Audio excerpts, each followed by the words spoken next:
What's up, this is Max. This is One and Done, the show where I teach you how to make just one of something.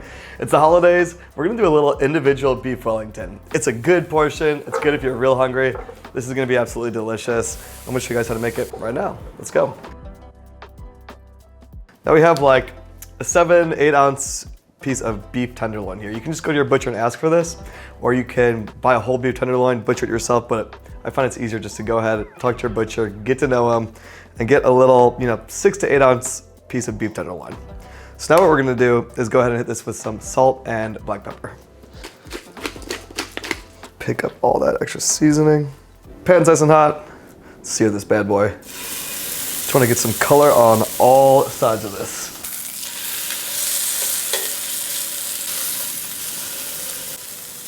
All right, we got this bad boy seared on all sides. We're just gonna set it down and then brush it with some Dijon mustard. This is super traditional and it just adds a really nice tangy flavor to the whole dish. All right, we're gonna set our steak aside right now and go ahead and make our mushroom Duxelles. So we're just gonna chop up a bunch of mushrooms here. I've got some cleaned, brushed off mushrooms.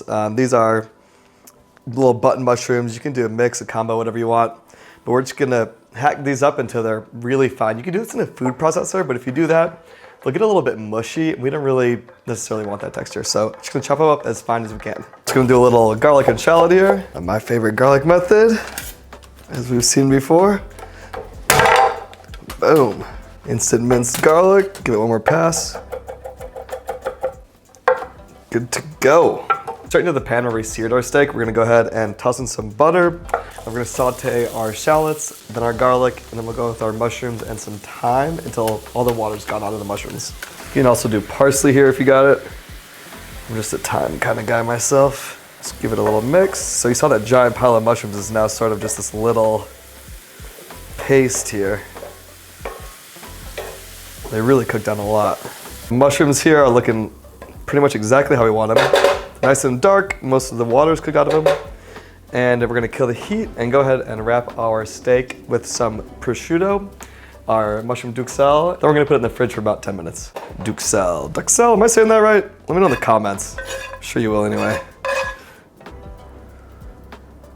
This is gonna all kind of protect our puff pastry. See if you can get it all sort of the same thickness here. And you know what? This is one and done. You're doing this by yourself. It doesn't matter if this looks messed up. We're just gonna go ahead and wrap her up.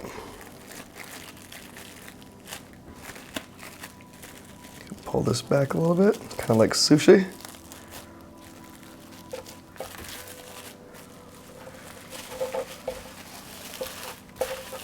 Let's get that nice and sealed in there.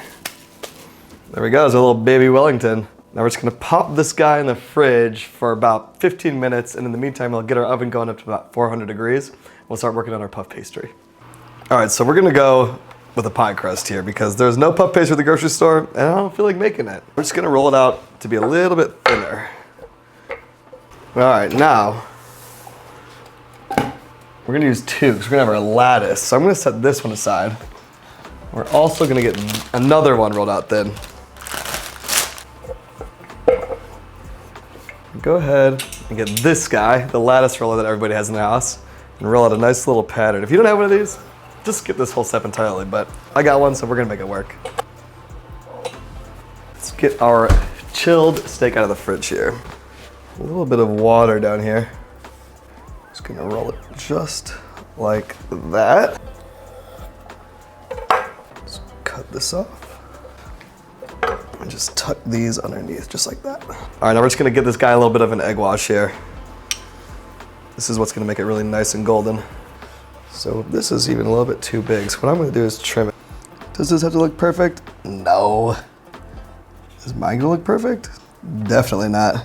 Say it looks somewhat decent. You wanna hit this with another egg wash. All right, final step here. Let's go ahead and hit it with a little fresh thyme. And we'll go ahead and give it a nice hit of some Malden's flaky salt.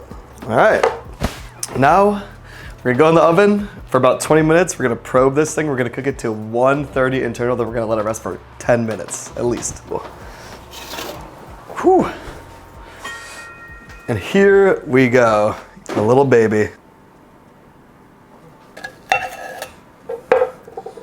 This thing came out a little bit more medium than medium rare, but hey, it was super good, and there's no complaints coming from me. This is so good. You can make like a nice like red wine reduction sauce to go with this or something, but honestly, on its own, if you're just at home alone eating this thing, this is all you need. If you like this series, don't forget to like and subscribe, and click on the links on the screen for more.